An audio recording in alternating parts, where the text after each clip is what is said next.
नमस्कार मित्रों, स्वागत करता हूं हमारे जेबी एनसीईआरटी मेड सिंपल के चैनल में। दोस्तों, आज के इस वीडियो लेक्चर के माध्यम से हम लोग डिस्कस करेंगे अपने एएफएम यानी accounting and finance management for banker, इसके यूनिट नंबर 4 को, जो कि बेस्ड है बैंक रिकॉन्सिलिएशन स्टेटमेंट। तो दोस्तों, मैं आपको बताऊंगा कि बैंक रिकॉन्सिलिएशन कैसे बनाया जाता है, इसका न्यूमेरिकल एस्पेक्ट क्या है। ये टॉपिक आपको तभी समझ में आएगा जब आपने हमारा पिछला लेक्चर पढ़ा होगा। दोस्तों, पिछले लेक्चर में मैंने आप लोगों को कैश बुक क्या होता है, क्या हमारा जर्नलाइजिंग है, क्या लेजर होता है, ये सभी के बारे में बताया था। तो उसी कंसेप्ट का यहाँ पे यूज है, उसी कंसेप्ट को हम लोग यहाँ पे यूज़ करने वाले हैं। तो आज सभी हम लोग सीखेंगे बेसिक चीज़ों को, फिर हम लोग आज क्वेश्चन भी करेंगे। तो अंतिम तक बने रहिए इस पार्टिकुलर लेसन में, और हम लोग सीखने वाले हैं सभी चीज़ों को। लेसन को शुरुआत करने से पहले दोस्तों, मैं अपने जेबी मेक सिंपल के प्रोग्राम के बारे में आपको बताना चाहता हूँ। बेसिकली ये पेड प्रोग्राम है, इसमें इस तरह के लेक्चर्स आपको प्रोवाइड किए जाते हैं। इसमें हम लोग 4 सब्जेक्ट को कवर कर रहे हैं, और आपको unit wise theory videos, unit wise theory PDF, unit wise MCQ videos और पीडीएफ मिलता है। साथ ही साथ दोस्तों, क्विक रिवीजन सेशन मिलता है। वीडियोस प्लस पीडीएफ का कॉस्ट ₹500 है यदि एक सब्जेक्ट का परचेस करते हैं। यदि आप चारों सब्जेक्ट का परचेस करेंगे तो ₹1800 कॉस्ट है, और पीडीएफ का कॉस्ट ₹200 है पर सब्जेक्ट के लिए, और यदि आप चारों सब्जेक्ट के लिए परचेस करेंगे तो 700 कॉस्ट है। डिटेल जानकारी आप मुझे इस नंबर पर व्हाट्सएप करके प्राप्त कर सकते हैं। चलिए दोस्तों, आते हैं बैंकिंग रिकॉन्सिलिएशन स्टेटमेंट की दुनिया में और समझते हैं क्या होता है हमारा बैंकिंग रिकॉन्सिलिएशन स्टेटमेंट। तो दोस्तों, बैंकिंग रिकॉन्सिलिएशन स्टेटमेंट का क्या मतलब है कि जैसे कभी कभी ऐसा होता है कि हमारा कैश बुक और हमारा पासबुक मैच नहीं करता है, ठीक है। तो फिर हमें ज़रूरत पड़ती है कि कहाँ हमसे गलती हुई ये पता करने के लिए। तो एक तरह से बैंक बैलेंस को असर्टेन करने का सोर्स है। तो ज़रा देखते हैं कि कौन कौन से सोर्सेज हैं हमारे पास बैंक बैलेंस को पता करने का। तो to ascertain bank balance we have 2 source. पहला है bank column of cash book, और दूसरा है बैंक स्टेटमेंट। देखिए, बैंक स्टेटमेंट बैंक प्रिपेयर करती है, और bank column of cash book जो है कोई फर्म, कोई इंडिविजुअल प्रिपेयर करता है। ये कैश बुक क्या होता है दोस्तों, मैं आपको थोड़ा सा रिकॉल करके बता देता हूँ। पिछले लेक्चर में मैंने डिस्कस किया था, आप लोगों को प्रोवाइड किया था इसका लेक्चर। इसका एक डेबिट साइड होता है, इसका एक क्रेडिट साइड होता है। डेबिट साइड में दोस्तों एक कॉलम कैश का अलग से होता है, एक कॉलम बैंक का अलग से होता है। जैसे ये कैश कॉलम है, ये बैंक कॉलम है। उसी तरह दोस्तों, क्रेडिट साइड में भी एक कैश का कॉलम होगा और एक बैंक का कॉलम होगा। We have discuss all this thing in the previous lecture. So किसी भी कैश बुक के डेबिट साइड में दोनों कॉलम होता है, कैश कॉलम और bank column. Similarly credit side में भी कैश कॉलम और बैंक कॉलम, ठीक है। तो दोस्तों, आपको ये जो कैश बुक का जो बैंक कॉलम है ना, इससे आप बैंक बैलेंस पता करते हैं, यानी बैंक कॉलम में आपने कितना लिखा है।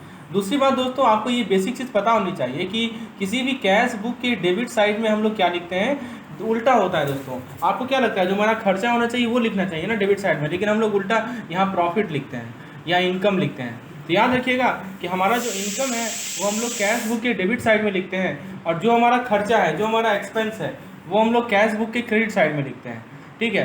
तो ये बेसिक सा चीज़ है। डेबिट साइड में हम लोग प्रॉफिट लिखते हैं, और क्रेडिट साइड में हम लोग क्या लिखते हैं दोस्तों, अपने खर्चे को लिखते हैं, अपने एक्सपेंस को लिखते हैं। ये ध्यान रखिएगा, बहुत इंपॉर्टेंट पॉइंट है। कैश बुक में रिवर्स होता है, कैश बुक में हमारा जो भी प्रॉफिट है डेबिट साइड में आता है, और जो भी हमारा एक्सपेंस है वो क्रेडिट साइड में आता है। चलिए, ये बेसिक सा चीज़ ध्यान रखिएगा, हम लोग इस पर आते हैं। तो आपको बैंक बैलेंस पता करने का 2 तरीका है, या तो आप कैश बुक से पता कीजिए या बैंक स्टेटमेंट से पता कीजिए, ठीक है। आपको मैं एग्जांपल सामने देता हूँ। देखिए, ये आपका कैश बुक है, ये हमारा डेबिट साइड है, ये हमारा क्रेडिट साइड है। सबसे पहला जो कॉलम आता है डेट का आता है, फिर पार्टिकुलर्स आता है, फिर कैश कॉलम आता है, फिर बैंक कॉलम आता है। सिमिलरली यहाँ भी आप देख सकते हैं डेट, पार्टिकुलर्स, कैश और बैंक। तो देखिए, ट्रांजेक्शन ऐसा हुआ है कि 1/4/17 यानी 1 अप्रैल 2017 को पार्टिकुलर्स है टू ओपनिंग बैलेंस, यानी दोस्तों 1/4/2017 को ओपनिंग बैलेंस कितना था हमारा। ओपनिंग बैलेंस था, कैश में था 2 लाख और बैंक में हमारा 3 लाख, ठीक है। तो हमें कैश से मतलब नहीं है, हमें मतलब किससे है, बैंक से मतलब है, राइट। चलिए, तो इसी चीज़ को देखिए, 1/4 एक्चुअली में यहाँ पे 4 होगा, यहाँ पे गलती से लिखा गया है। 1/4/2017 को जो हमारा ये पासबुक है, ठीक है, पासबुक में कहाँ एंट्री होगा, ये हमारा बैलेंस था, राइट। हमारा बैलेंस कितना था, ओपनिंग बैलेंस कितना था, 3 लाख का, तो वही यहाँ पे लिखा गया है। तो बैंक के कॉलम को देखिए और पासबुक के देखिए, तो यहाँ पे 3 लाख है, यहाँ पे 3 लाख है। फिर 2017 को क्या हुआ, कैश डिपॉजिट हुआ, यानी हमारे अकाउंट में क्या डिपॉजिट हुआ, कैश डिपॉजिट हुआ। अब दोस्तों, कैश जब डिपॉजिट होगा तो आप जरा बेसिक कंसेप्ट को याद कीजिए। हम लोग पिछले लेक्चर में कैश बुक बनाना सीखे थे, याद होगा दोस्तों। सब कुछ सिक्वेंशियल चल रहा है, पहले जर्नलाइजिंग सीखे, फिर लेजर सीखे, फिर कैश बुक के बारे में सीखे, और अब हम लोग बीआरएस को समझ रहे हैं। तो मान लीजिए आपके अकाउंट में कैश डिपॉजिट हुआ 10,000 रुपया। कितना डिपॉजिट हुआ, 10,000 रुपये आपके अकाउंट में कैश डिपॉजिट हुआ। तो यहाँ पे इसका जनरल कैसे बनाएंगे आप, 2 अकाउंट होगा, एक कैश अकाउंट होगा और एक बैंक अकाउंट होगा, राइट। आपके अकाउंट में 10,000 कैश डिपॉजिट हुआ तो कैश अकाउंट होगा, बैंक अकाउंट होगा। कैश रियल अकाउंट है, बैंक आपका पर्सनल अकाउंट है, ठीक है। तो कैश बैंक रिसीवर है कि गिवर है? तो दोस्तों बैंक रिसीवर है, राइट। बैंक क्या है? रिसीवर है। तो और हमारा पर्सनल अकाउंट का रूल क्या कहता है? Debit the receiver. तो बैंक का अकाउंट डेबिट होगा और कैश का अकाउंट क्रेडिट होगा, क्योंकि कैश आ रहा है, right. Anything that comes in debit what comes in, तो डेबिट होगा, ठीक है। तो दोस्तों कैश जा रहा है तो कैश डिपॉजिट्स। अब दोस्तों ये तो क्लियर है, बैंक रिसीवर है तो बैंक में ये पैसा जमा हो रहा है। तो bank account debit, cash account credit. तो उसको कैसे लिखेंगे? बैंक टू कैश, है ना, बैंक टू कैश ऐसे लिखा जाएगा। तो इसीलिए दोस्तों यहाँ पे लिखा है टू कैश डिपॉजिट। ये जो हमारा डेबिट साइड में लिखा है हमने टू कैश डिपॉजिट, और क्रेडिट साइड में लिखा है बाय डिपॉजिट इन बैंक। तो टू कैश डिपॉजिट में बैंक का क्या हो रहा है? बैंक में दोस्तों डेबिट हो रहा है, इसलिए 10,000 लिखा, और हमारा क्रेडिट हो रहा है 10,000 कहाँ पे? कैश में। चलिए तो आप जरा देखिए कि यहाँ पे 10,000 जो हमारा डिपॉजिट हुआ है, मैंने आपको बताया ना अभी कि कैश बुक में जो भी हमारा डेबिट होता है, ठीक है, कैश बुक में डेबिट साइड में क्या शो करते हैं? हमारा जो भी खर्चा है। तो यहाँ पे हमारा जो भी प्रॉफिट है, तो ये जो 10,000 बैंक में आ रहा है ना, तो इसीलिए यहाँ पे इसको डेबिट साइड में शो किया गया है, ठीक है। चलिए, और उसी का कॉन्ट्रा एंट्री मैंने बताया था, कॉन्ट्रा एंट्री के बारे में याद होगा ना आपको, जब भी कैश और बैंक इन्वॉल्व होते हैं तो वहाँ पे कॉन्ट्रा एंट्री होता है। तो ये देखिए कॉन्ट्रा एंट्री है।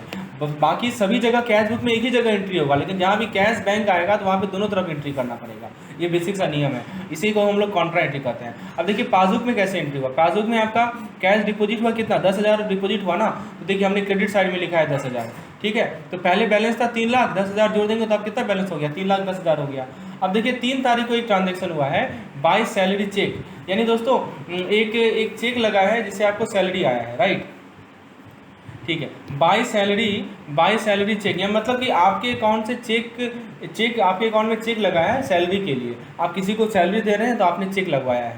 कितना का चेक लगवाया है? 15,000 का चेक लगवाया है, ठीक है। तो दोस्तों ये 15,000 आपके लिए खर्चा है या प्रॉफिट है, ये बताइए। तो ये 15,000 जो है आपके लिए ऑब्वियस सी बात है। दिस 15,000 आप जैसे एक स्टेटमेंट ले लीजिए, ठीक है। सैलरी 15,000, हाँ 15,000 गिवन बाय चेक, मतलब कि आप चेक के माध्यम से 15,000 रुपया जो है किसी को सैलरी दे रहे हैं, ये कहने का मतलब है। तो यहाँ पे एक सैलरी अकाउंट होगा, 2 अकाउंट आपको पता है ना, एक सैलरी अकाउंट होगा और आपका एक बैंक अकाउंट होगा। चेक अकाउंट नहीं होता, एक बैंक अकाउंट होगा, ठीक है। तो बैंक यहाँ गिवर है कि रिसीवर है? बैंक यहाँ पे गिवर है, पर्सनल अकाउंट है ना, गिवर है। और गिवर को क्या करते हैं हम लोग? क्रेडिट करते हैं। तो बैंक अकाउंट क्रेडिट होगा और सैलरी अकाउंट क्या है? आपका नॉमिनल अकाउंट है, खर्चा है ना, तो ये डेबिट हो जाएगा। बेसिक सा कंसेप्ट है। तो आप इसका स्टेटमेंट क्या लिखेंगे? सैलरी टू बैंक अकाउंट, ऐसा ही लिखेंगे ना, सैलरी टू बैंक अकाउंट ऐसा ही लिखेंगे, ठीक है। Salary account to bank account. तो इसका जो आप जब कैशबुक स्टेटमेंट बनाएंगे आप, तो बैंक ये जो सैलरी है ये क्या हो रहा है? हमारा salary account debited to bank account credited, ये हो रहा है ना। तो इसीलिए हमने लिखा है बाय सैलरी, ठीक है। और बाय को हम लोग में ऐसा लिखते हैं, तो बाय सैलरी, ठीक है। और बैंक को अकाउंट में 15,000 से क्रेडिट किए। अब दोस्तों ये तो बेसिक सा चीज़ है। अब ये हमने कैसे बनाया ये समझ लिया कि बाय सैलरी चेक कितना है? 15,000 का है, ठीक है। ऐसा भी आप समझ सकते हैं दोस्तों कि आपका चेक पेमेंट कर रहे हैं, और पेमेंट को हमेशा हमने क्या बताया, आपका जो भी खर्चा होगा उसको कैश बुक में क्रेडिट साइड में शो किया जाता है। ऐसे भी इसको याद रख सकते हैं, जितना भी खर्चा होगा, जितना भी एक्सपेंस होगा उसको क्रेडिट साइड में शो किया जाता है कैश बुक का। तो हमने 15,000 को शो किया है कैश बुक से। दोस्तों जो भी पॉइंट हम लोग डिस्कस कर रहे हैं सब आपके मैकमिलन बुक से लिया गया है, ठीक है। तो दोस्तों ये एंट्री आपके कब की हुई है? 3/4/2017 को, यानी 3 अप्रैल 2017 को आपका चेक लगा दिया। आपने चेक लगा दिया अपने अकाउंट में। जिस दिन आपने चेक लगाया उसी दिन आपके कैश बुक में 15,000 रुपया को क्रेडिट साइड में शो कर दिया गया। लेकिन दोस्तों एक्चुअल जो पेमेंट हुआ है चेक का वो हुआ है 6 तारीख को। अंतर समझिए, पेमेंट लगा दिया हमने 3 तारीख को, जिस दिन हमने चेक बना के दिया, जिस दिन हमने चेक साइन करके दिया कि ले लो ये पैसा तुम सैलरी के निकाल लेना। मान लीजिए आपके सामने आपका जो वर्कर है आया कि मुझे सैलरी चाहिए, आपने उसे चेक काट के दिया कि लो 15,000 का तुम्हारा चेक दिया है, तुम निकाल लेना। जैसे आपने उसे चेक दिया, आपने क्या किया कि अपने कैश बुक के क्रेडिट साइड में उसका एंट्री कर लिया। लेकिन बैंक ने क्या किया, बैंक वो जो आदमी है 7 तारीख को लिखे गया बैंक के पास पेमेंट के लिए। तो बैंक के पासबुक में एंट्री कब होगा? 7 तारीख को होगा ना, 6 तारीख को होगा ना, मान लीजिए चेक खोले गया तो। और ये एंट्री डेबिट साइड में होगा क्योंकि बैंक का खाता डेबिट हो रहा है। तो बैंक क्या करेगी? पासबुक के 15,000 घटा देगी, तो बैलेंस बचेगा 2,95,000। तो दोस्तों यहाँ पे आप डिफरेंस देख रहे हैं ना डेट का, यहाँ पे 3 तारीख को है और यहाँ पे दोस्तों 6 तारीख को है। तो इस कारण से भी BRS बनाया जाता है कि कभी कभी डेट का अंतर पड़ता है। चेक हमने कैशबुक में एंट्री 3 को ही कर दिया, लेकिन पासबुक में एंट्री 6 को हो रहा है, इस कारण से एरर आने की संभावना है। That is why we prepare banking reconciliation statement. इसी एरर को दूर करने के लिए, इसी टाइम एरर को, इसको कहते हैं टाइम एरर। क्यों एरर हुआ है? टाइम के कारण एरर हुआ है, क्योंकि एक 3 तारीख का है, एक 6 तारीख का है। तो इस टाइम एरर को दूर करने के लिए दोस्तों हम लोग BRS प्रिपेयर करते हैं, इसमें हम लोग बैंक के रिकॉन्सिलिएशन स्टेटमेंट करते हैं। और दोस्तों बैंक बैलेंस को यदि असेटन करना है तो बैंक कॉलम और बैंक स्टेटमेंट, ये 2 हमारे पास सोर्स हैं। कैश बुक का बैंक कॉलम और bank statement, these are 2 sources for ascertaining of bank balance. 2 चीज़ क्लियर हो गया दोस्तों कि इसका यूज़ क्या है, कि BRS का मेन यूज ये है कि ये जो केस मैंने आपको समझाया कि 3/4/2017, यहाँ से 2 चीज़ मैंने आपको बताया। कैश बुक का डेबिट साइड आपका प्रॉफिट शो करेगा, आपके प्रॉफिट को शो करता है, और क्रेडिट साइड आपके एक्सपेंस को शो करता है। और कैश बुक और पासबुक में हो सकता है दोस्तों एंट्री के डेट में डिफरेंस हो, इस कारण से हमें रिकॉन्सिलिएशन स्टेटमेंट को प्रिपेयर करना होता है। अब देखते हैं दोस्तों रिकॉन्सिलिएशन स्टेटमेंट होता क्या है। What is BRS? BRS basically एक ऐसा स्टेटमेंट होता है जिसके अंदर एक कंप्लीट और सेटिस्फैक्ट्री एक्सप्लेनेशन मिलता है कि बैलेंस में डिफरेंस क्यों आया। अभी हमने देखा ना कि कैश बुक का बैलेंस अलग है, बैंक स्टेटमेंट का बैलेंस अलग है। जैसे आपने पिछली स्लाइड में देखा, क्या देखा था आपने कि कैश बुक का बैलेंस अलग बता रहा है और बैंक बुक का बैलेंस अलग बता रहा है। ठीक है, आप यहाँ देख सकते हैं दोस्तों। तो ये जो डिफरेंस आया, ये क्यों आया, ये कौन बताएगा हमें? ये हमें BRS बताएगी। दूसरा BRS का क्या होता है दोस्तों कि BRS का जो प्रिपरेशन होता है वो double entry book keeping system का पार्ट नहीं है, ये जस्ट एक प्रोसीड्यूर है। ध्यान रखिएगा कि ये कोई पार्ट नहीं है कि हमें बनाना ही है। इससे क्या होता है कि आप कैश बुक बैलेंस को प्रूव करने के लिए बनाते हैं BRS। और दोस्तों इससे आपको मिस्टेक पता चलता है, यदि कैश बुक में या पासबुक में कोई मिस्टेक है तो उसको आप पता कर सकते हैं BRS के माध्यम से। यही फायदा है हमारे बैंकिंग रिकॉन्सिलिएशन स्टेटमेंट का। It helps to detect any mistake in your passbook. Okay, these are the advantages of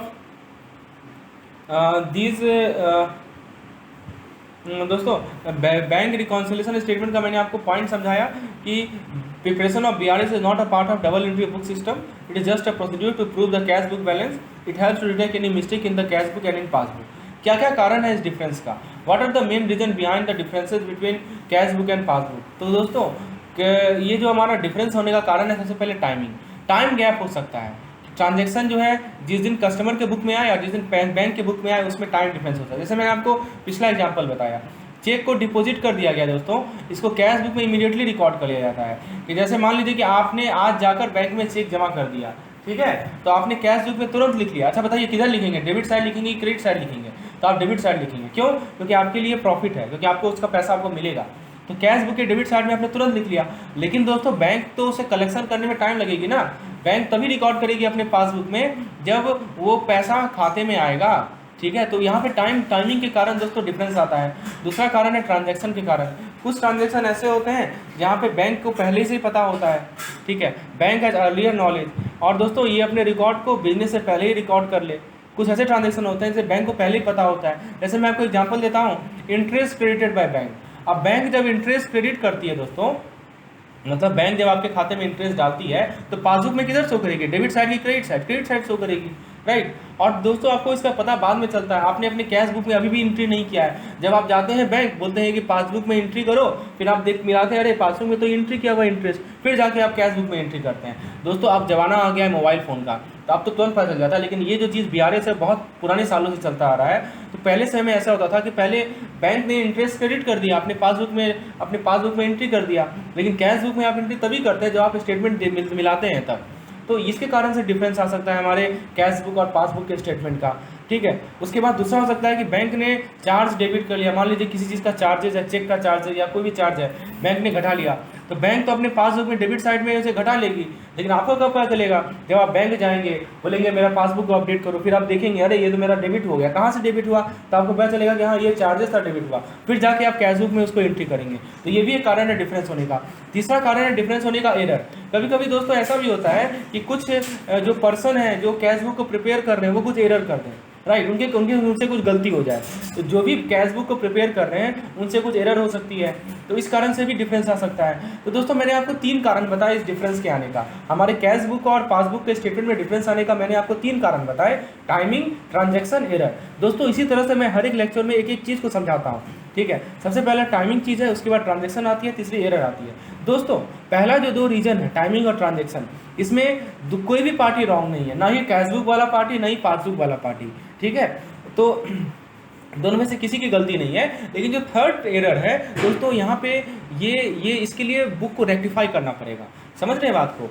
पहला दो कारण के कारण किसी की गलती नहीं। अच्छा ये बताइए, टाइमिंग किसी के हाथ में रहता है क्या? नहीं रहता है। ट्रांजेक्शन भी किसी के हाथ में नहीं रहता है, ठीक है। तो इस पहले दो चीज़ के लिए कोई रिस्पॉन्सिबल नहीं है, लेकिन जो थर्ड रीज़न है इसके लिए बुक को क्या करना पड़ेगा? रेक्टिफिकेशन करना पड़ेगा। इसीलिए अगला चैप्टर है रेक्टिफिकेशन का। आप समझ में आ रहा है आपको लिंकेज? रेक्टिफिकेशन हम लोग नेक्स्ट चैप्टर में पढ़ेंगे दोस्तों। अब हम लोग कुछ आइटम्स के बारे में बात करते हैं जो कि डिफरेंस को काउज करते हैं। न ध्यान से सुनिएगा, इस पर क्वेश्चन आएगा। पहला है check issued but not yet presented for payment. आपने चेक 5,000 का इशू कर लिया, आपने क्या किया दोस्तों? ये कैश बुक है, ये पासबुक है, ये कैश बुक है, ये पासबुक है। आपने चेक इशू कर लिया 5,000 का। आप जैसे चेक इशू करेंगे 5,000 का, ठीक है, तो आप क्या करेंगे? अपने क्रेडिट साइड में दिखा देंगे 5,000, क्योंकि ये आपका खर्चा है, ठीक है। लेकिन पासबुक में तो अभी तक नहीं दिखाएंगे ना, क्योंकि जब तक बैंक काटेंगे नहीं तब तक पासबुक में नहीं शो होगा। दूसरी बात, आपने चेक डिपॉजिट किया और कलेक्ट नहीं किया। जैसे आपने चेक डिपॉजिट किया 5,000 का, तो अपने डेबिट साइड में 5,000 दिखा लिया, लेकिन पासबुक में भी एंट्री नहीं हुआ। तीसरा कारण है bank charges not entered in the cash book. अब बैंक ने चार्ज काट लिया तो पासबुक में डेबिट साइड में आ जाएगा, लेकिन अभी तक कैश बुक में क्रेडिट साइड में नहीं आया है। फिर चौथा कारण है interest credited by bank. Bank ने इंटरेस्ट क्रेडिट किया तो पासबुक का जो क्रेडिट साइड होगा उसमें इंटरेस्ट शो करने देगा, लेकिन अभी तक कैश बुक के डेबिट साइड में नहीं शो करेगा। नेक्स्ट है amount directly deposited into bank by debtor. यानी जो डेटर है आपके जो कर्ज लिए हुए हैं, तो उसने क्या किया? डायरेक्टली क्या किया? आपसे बिना पूछे अमाउंट जो है आपके खाते में जमा कर दिया। अब बताइए, आपके खाते में अमाउंट जमा हो गया तो पासबुक में तो आ जाएगा ना। पासबुक में किस में आ जाएगा? पासबुक में क्रेडिट में आ जाएगा, लेकिन आपको अभी तक पता नहीं है तो आपके कैश बुक में एंट्री नहीं होगा। फिर कुछ क्रेडिट ट्रांसफर होते हैं, कुछ स्टैंडिंग ऑर्डर्स होते हैं। स्टैंडिंग ऑर्डर समझते हैं ना, कि जैसे मान लीजिए कि आपका रेकरिंग डिपॉजिट है, आपका आरडी है, आपने स्टैंडिंग इंस्ट्रक्शन दे रखा है कि हर एक महीना इतना अमाउंट कटना चाहिए, तो पासबुक में तो डेबिट शो करेगा, लेकिन अभी तक कैश बुक में आपने एंट्री नहीं किया। कुछ एरर्स होते हैं, एरर से नॉमिशन होते हैं। ये हमारा टॉपिक ही एरर नॉमिशन का, आगे पढ़ेंगे। तो समझ में आया दोस्तों कि किन किन चीज़ों के कारण डिफरेंसेज आते हैं बीआरएस और इसमें। Very good.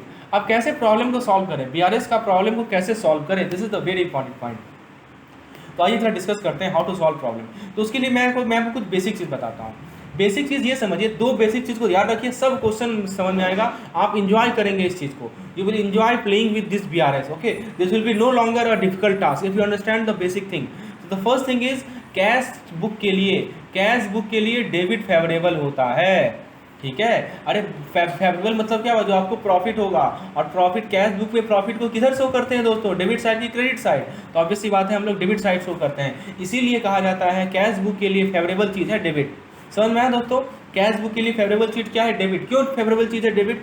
क्योंकि दोस्तों पास कैश बुक में हम लोग प्रॉफिट को डेबिट साइड में शो करते हैं, और यही हमारे लिए फेवरेबल है, इसीलिए कैश बुक के लिए फेवरेबल है हमारा डेबिट। बेसिक सा कंसेप्ट है।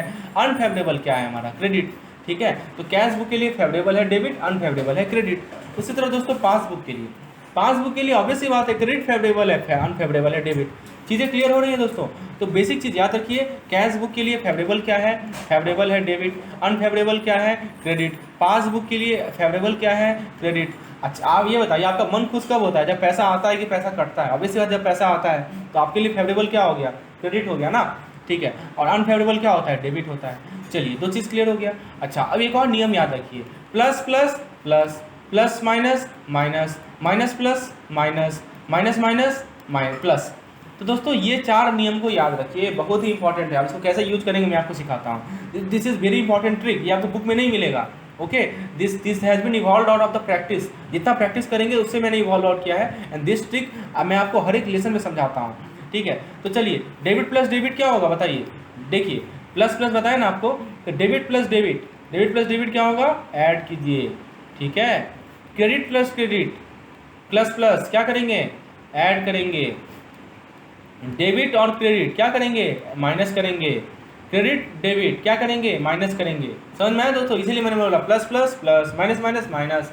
दो डेबिट है तो दो डेबिट आएगा तो क्या होगा? ऐड कर दीजिए। दो क्रेडिट है, ऐड कर दीजिए। एक डेबिट है एक क्रेडिट है तो सब्ट्रैक्ट कीजिए। एक क्रेडिट है एक डेबिट है तो सब्ट्रैक्ट कीजिए। चीज़ें क्लियर हो रही है? चलिए अब हम लोग आपके सामने क्वेश्चन ट्राई करते हैं। अभी जो हमने कंसेप्ट सीखा, अब उसको हम लोग क्वेश्चन में यूज करते हैं। दोस्तों आपके सामने पहला क्वेश्चन है कि कैश बुक के अनुसार जो बैंक बैलेंस है वो है 25,450। तो दोस्तों ये बताइए कि ये फेवरेबल बैलेंस है ना, और फेवरेबल बैलेंस कैश बुक में क्या होता है? डेबिट होता है। तो हम लोग लिखेंगे कि डेबिट अकाउंट है हमारे पास 25,000 450 एज पर कैश बुक। ये कैश बुक के अनुसार बैलेंस है, ठीक है। चलिए अब क्वेश्चन आपसे ये पूछ रहा है कि आप पहला आपको BRS बनाना है। आपको क्या बनाना है? बैंक रिकॉन्सिलेशन स्टेटमेंट बनाना है। चलिए पहला स्टेटमेंट है the number of cheque were deposited in the bank but cheque for ₹500 was not credited in the passbook. बहुत सारा चेक डिपॉजिट हुआ बैंक में, लेकिन 500 रुपये का जो चेक था वो पासबुक में क्रेडिट नहीं हुआ दोस्तों। तो बताइए हुआ क्या कि आपने बहुत सारा चेक जाके डिपॉजिट किया। मान लीजिए कि आपने दोस्तों 3500 का चेक था, ठीक है, 3500 मान लीजिए एग्जांपल के तौर पर, मान लीजिए 3500 रुपये का टोटल चेक था, टोटल वैल्यू था, आपने जाके बैंक में डिपॉजिट किया, लेकिन 500 तो क्रेडिट ही नहीं हुआ दोस्तों। तो क्या कीजिए ना, 500 को क्रेडिट कर दीजिए, 500 को क्या कीजिए, क्रेडिट कर दीजिए, राइट। 500 को आप क्या कर दीजिए, क्रेडिट कर दीजिए। कहाँ क्रेडिट करेंगे? पासबुक में क्रेडिट कर दीजिए। जाइए पासबुक में बोलिए कि लो 500 रुपया लो और क्रेडिट करो। तो दोस्तों क्रेडिट कर रहे हैं ना, ठीक है। तो क्रेडिट कर रहे हैं तो आप नियम को अप्लाई कीजिए। क्रेडिट कर रहे हैं दोस्तों, तो डेबिट, पहले डेबिट था, कितना था? 25,450, और फिर क्या कर रहे हैं आप? क्रेडिट कर रहे हैं। कितना क्रेडिट कर रहे हैं? 500 क्रेडिट कर रहे हैं। तो माइनस करेंगे कि प्लस करेंगे? तो डेबिट क्रेडिट क्या होता है? माइनस होता है। तो माइनस आप क्या कर देंगे? 500 कर देंगे, ठीक है। चलिए दूसरा स्टेटमेंट पढ़िए। दूसरा स्टेटमेंट है दोस्तों कि हाँ, दूसरा स्टेटमेंट क्या है आपका? Bank charges were not inter in cash book, यानी जो बैंक का चार्ज था वो कैश बुक में इंटर नहीं हुआ। तो दोस्तों बैंक का जो चार्ज है, मान लीजिए कि ये 200 रुपये का, यहाँ पे लिखा नहीं है, ये 200 रुपया लिख लीजिए कि 200 रुपये का बैंक चार्ज है, वो कैश बुक में एंट्री नहीं हुआ। तो दोस्तों पासबुक में तो आपका 200 रुपया कट जाएगा ना, डेबिट साइड में कट जाएगा ना 200 रुपया, और कैश बुक में कहाँ लिखिएगा उसको आप? कैश बुक में क्रेडिट साइड में लिखेंगे ना दोस्तों, लेकिन आपने लिखा नहीं है तो लिख दीजिए ना, कैश बुक में क्रेडिट साइड में लिख दीजिए 200। तो दोस्तों फिर से बताइए, फिर से आप 200 लिखने वाले हैं और क्रेडिट साइड में लिख रहे हैं, और पहले आपका डेबिट है तो डेबिट क्रेडिट क्या होगा? माइनस होगा, तो -200। ये समझ में आ रहा है माइनस क्यों आ रहा है? अभी मैंने आपको समझाया था कि प्लस माइनस माइनस होता है, माइनस माइनस प्लस माइनस होता है, इसीलिए हो रहा है। चलिए थर्ड केस देखते हैं। थर्ड केस है हमारा cheque deposited as per bank statement but not recorded in the cash book. यानी दोस्तों आप क्या कर रहे हैं कि आपने बैंक स्टेटमेंट के अकॉर्डिंगली चेक को डिपॉजिट तो कर दिया, लेकिन कैश बुक में आपने रिकॉर्ड नहीं किया है, ठीक है। तो cheque deposited as per bank statement but not recorded in the cash book. तो इसमें क्या होगा बताइए? तो आपने चेक डिपॉजिट कर दिया बैंक स्टेटमेंट में, लेकिन कैश बुक में रिकॉर्ड नहीं किया।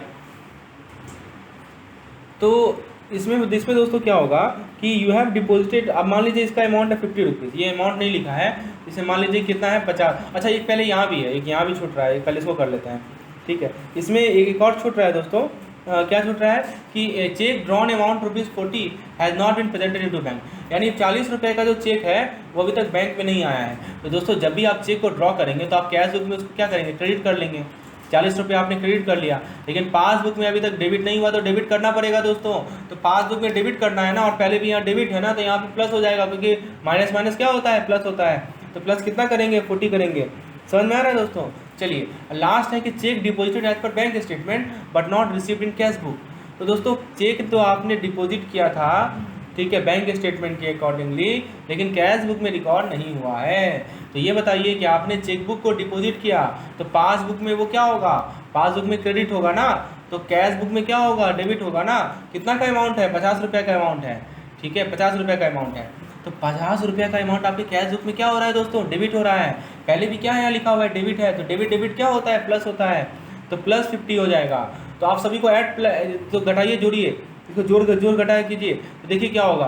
तो देखिए मैं बताता हूँ, ये दोनों 90 हो जाएगा, 90 हो जाएगा दोस्तों, और 25,450 में से आप सबसे पहले 500 घटाएंगे तो कितना हो जाएगा? 24,900 हो जाएगा, 24,950 हो जाएगा, राइट। 24,950 हो जाएगा, और फिर उसमें आप 200 घटाएंगे तो 24,750 हो जाएगा, और फिर उसमें 90 जोड़ेंगे तो 24,000 you will get 24,840, right? You will get 24,840. So this is your balance. This is your balance as per the cash book. Okay, this is your bank balance as per the final balance. ठीक है, तो ये आपका reconciliation है दोस्तों। ये जो आपका निकला 24,840, ये क्या है? What is this? So this is your favourable balance as per the passbook, ठीक है। तो आपने जहाँ जहाँ माइनस करना था वहाँ माइनस किया, यहाँ पे प्लस करना था वहाँ प्लस किया। कैश बुक के अनुसार जो फेवरेबल बैलेंस था वो था 25,450, और 24,840 हमारे पासबुक के अनुसार फेवरेबल बैलेंस होगा। तो this is how BRS is conducted. यही होता है दोस्तों हमारा BRS। एक और एग्जांपल करते हैं अपने कंसेप्ट को क्लियर करने के लिए। Let us do one more example. ठीक है। तो ये जो आपको फाइनल मिला ना, वो था हमारा एडजस्टेड बैलेंस। जो हमारे बैंक के स्टेटमेंट का जो एडजस्टेड बैलेंस होगा, ये हमारा फाइनल है, ठीक है। तो दोस्तों एक देखिए बैंक बैलेंस, अब नेक्स्ट क्वेश्चन है आपके सामने। एडजस्टेड बैलेंस हमने निकाला, बैंक ओवरड्राफ्ट बैलेंस। अब दोस्तों ये बताइए ओवरड्राफ्ट का मतलब क्या होता है। ओवरड्राफ्ट का मतलब पहले समझिए। जब भी मान लीजिए ट्रेडर जो है, मान लीजिए कि बैंक अकाउंट में आपके पास 50,000 रुपया है और आप 1 लाख निकाल रहे हैं, ऐसा होता है क्या? होता है, इसको ओवरड्राफ्ट कहते हैं। आपके अकाउंट में 50,000 ही है, यदि आपको ओडी लिमिट मिलेगा तो आप 1 लाख भी निकाल सकते हैं। तो ये फैसिलिटी ट्रेडर को मिलता है, ठीक है, जो प्रायर अरेंजमेंट होता है। तो दोस्तों बैंकर क्या करते हैं कि ऐसे कस्टमर के अकाउंट को डेबिट करते हैं, किसके लिए? इंटरेस्ट, उनके लिए बैंक इंटरेस्ट कंडक्ट करती है, राइट, इंटरेस्ट कलेक्ट करती है, तो उसके लिए डेबिट करते हैं। तो दोस्तों ये जो ओवरड्राफ्ट है, ये किधर, ये कैश बुक के डेबिट साइड में होगा या क्रेडिट साइड में होगा, बताइए। यदि आपका ओवरड्राफ्ट है, so will it be shown on the credit side और डेबिट साइड, प्लीज टेल। तो ये आपके लिए, या ये दोस्तों फेवरेबल चीज़ है, right. So this is own in debit side, this is shows in debit side of cash book. कितना है debit side? 12,300, 12,300 is shown in the debit side. Okay, so first of all try to understand this overdraft balance. So this overdraft balance जो bank provide करती है cash book के accordingly, तो bank के लिए, bank के पॉइंट ऑफ व्यू से सोचिए, तो बैंक के लिए खर्चा है या आपके लिए, आप अपने हिसाब से सोचिए दोस्तों। आपके लिए ओवरड्राफ्ट क्या है? आपको इंटरेस्ट देना पड़ेगा ना, तो आपके लिए क्या है? खर्चा है ना, तो उसको आप क्रेडिट साइड शो करेंगे। तो this will B credit of 12,300। तो this will B credit of 12,300। कब हुआ था? 30 अप्रैल 2017 को हुआ था। कब था? 30 अप्रैल 2017। तो दोस्तों सबसे पहला स्टेटमेंट को पढ़िए। चेक इशू किया गया है 7,000 का, जिसमें से 3,000 को ही इनकैश किया गया है। मतलब हमने इशू किया था 7,000 का और चेक किया 3,000 मिला। तो जैसे आपने चेक इशू किया होगा 7,000 का, तो 7,000 को आपने किधर शो किया होगा? क्रेडिट साइड शो किया होगा। और पासबुक में क्या दिखाया है? पासबुक में दोस्तों आपको दिखाया है 3,000, किधर? डेबिट में। मतलब 4,000 को और डेबिट करना है पासबुक में, तो कर दीजिए ना डेबिट 4,000 का पासबुक में। तो पासबुक में आप 4,000 डेबिट करेंगे, राइट। और यहाँ पे क्या है? क्रेडिट है, ठीक है। तो क्रेडिट है तो यहाँ प्लस होगा, ठीक है। और पासबुक में आप 4,000 को डेबिट कर रहे हैं तो माइनस होगा, तो -4,000 कीजिए। उसके बाद नेक्स्ट पढ़िए। Cheque amounting to ₹3,500 has been deposited into bank for collection, but out of this only ₹500 has been credited in the passbook. क्या हो रहा है दोस्तों कि आपने चेक दिया था, चेक डिपॉजिट जो हुआ है आपके अकाउंट में वो 3,500 रुपये का है। कितने पैसा का है? 3,500 का है, ठीक है। कलेक्शन के लिए ये पैसा डिपॉजिट किया गया है, ठीक है। लेकिन इसमें से 500 रुपया ही पासबुक में क्रेडिट हुआ है। ये आपका कैश बुक है, ये आपका पासबुक है। तो 3,500 रुपया तो आपने डिपॉजिट किया था, ठीक है। जैसे आपने डिपॉजिट किया होगा 3,500, तो आपको उम्मीद होगा कि ये पैसा आने वाला है, तो आपके लिए अनफेवरेबल, आपके लिए फेवरेबल है, तो आपने 3,500 को डेबिट कर लिया था अपने कैश बुक में। लेकिन पासबुक में मात्र 500 ही हुआ है, तो 3,000 और होगा ना, 3,000 का और क्रेडिट कर लीजिए ना। तो 3,000 का और क्रेडिट यदि कर लेंगे तो दोस्तों हमारा यहाँ पे पहले से क्रेडिट है और यहाँ भी क्रेडिट है, तो क्रेडिट प्लस क्रेडिट क्या हो जाएगा? प्लस 3,000 हो जाएगा। समझ में आ रहा है दोस्तों? चलिए नेक्स्ट स्टेटमेंट पढ़िए। बैंक ने एक इंटरेस्ट को चार्ज किया है। इंटरेस्ट को चार्ज किया है कितने का? ओवरड्राफ्ट पे बैंक इंटरेस्ट चार्ज करेगी नहीं करेगी? बिल्कुल करेगी, ठीक है। तो ओवरड्राफ्ट पे बैंक इंटरेस्ट चार्ज करेगी कितने का? 500 का। लेकिन इंटीमेशन कब मिला है? 4 मई को मिला है। ये ट्रांजेक्शन कब हुआ है? 30 अप्रैल को हुआ है, ठीक है। तो 4 मई को इंटीमेशन मिला है, तो और ट्रांजेक्शन हुआ है 30 अप्रैल को ही। तो दोस्तों यहाँ पे इंटरेस्ट जो चार्ज करेगी बैंक, तो उसको पासबुक में किधर शो किया जाएगा? डेबिट साइड में शो किया जाएगा, ठीक है। और आपने कैश बुक में उसका एंट्री किया नहीं है, कैश बुक आप क्रेडिट साइड शो करेंगे, तो 500 का एंट्री आप कैश बुक में कर लीजिए, ठीक है। तो क्रेडिट प्लस क्रेडिट कितना हो जाएगा? 400 प्लस 400 हो जाएगा। उसके बाद दोस्तों 500 का सॉरी प्लस 500 हो जाएगा। उसके बाद है नेक्स्ट हमारा bank passbook show credit of ₹1,400 paid by debtor directly into bank. यानी दोस्तों कोई आपसे कर्जा लिया हुआ है, वो आपके बैंक में डायरेक्टली 1,400 रुपया जमा कर दिया, आपको पता नहीं है, तो आपका पासबुक डेबिट क्रेडिट हो जाएगा कितना से? 1,400 से। और आप कैश बुक में फिर क्या करेंगे? कैश बुक में उससे डेबिट करेंगे, कितना का डेबिट करेंगे? 1,400 से डेबिट करेंगे। लेकिन किया नहीं है तो कर दीजिए 1,400 डेबिट। तो क्रेडिट पहले से है, 1,400 डेबिट करेंगे तो -1400 हो जाएगा। और लास्ट है बैंक हैज़, तो ये आपको थॉट प्रोसेस ऐसा होना चाहिए जो मैं आपको बता रहा हूँ। नेक्स्ट है bank has debited ₹1,200 because of life insurance premium of the trader. यानी जो ट्रेडर है उनके लाइफ इंश्योरेंस प्रीमियम के कारण बैंक ने 1,200 रुपया डेबिट कर लिया। और दोस्तों सेम एडवाइस इशू किया गया बैंक को 6 मई को, देखिए 6 तारीख को ये स्टेटमेंट मिला। तो बैंक ने 1,200 रुपया डेबिट कर लिया, LIC का प्रीमियम था। तो पासबुक में तो डेबिट साइड में आ जाएगा 1,200, लेकिन कैश बुक में क्रेडिट साइड में अभी आया नहीं है, तो कैश बुक में 1,200 रुपया क्रेडिट कर दीजिए, ठीक है ना। तो 1200 रुपये यदि आप क्रेडिट करेंगे तो आपकी क्रेडिट साइड में क्रेडिट प्लस क्रेडिट 12 हो जाएगा, तो प्लस 1200 हो जाएगा। तो दोस्तों इस प्रकार से हम लोग क्या करते हैं, BRS को प्रिपेयर करते हैं और सबको जोड़ जाड़ के माइनस करके आपको जो फाइनल वैल्यू मिलेगा वो आपका एडजस्टेड बैलेंस होगा, that is not adjusted balance. समझ में आ गया दोस्तों। तो ये था हमारा आज का लेक्चर, होपफुली आपको चीज़ें क्लियर हुई होंगी। तो यदि आप इस तरह की वीडियोस और चाहते हैं जिसमें एक एक चीज़ को कंसेप्ट को एक्सप्लेन किया जाए, अगले लेक्चर में दोस्तों हम लोग BRS को अच्छे से समझेंगे और अच्छे क्वेश्चन को करेंगे जो कि पेड मेंबर के लिए अवेलेबल होगा। बाकी लोग जो कि इस तरह के लेक्चर को देखना चाहते हैं तो then you can WhatsApp me on the number shown on the screen and I will provide you the detail. Thank you.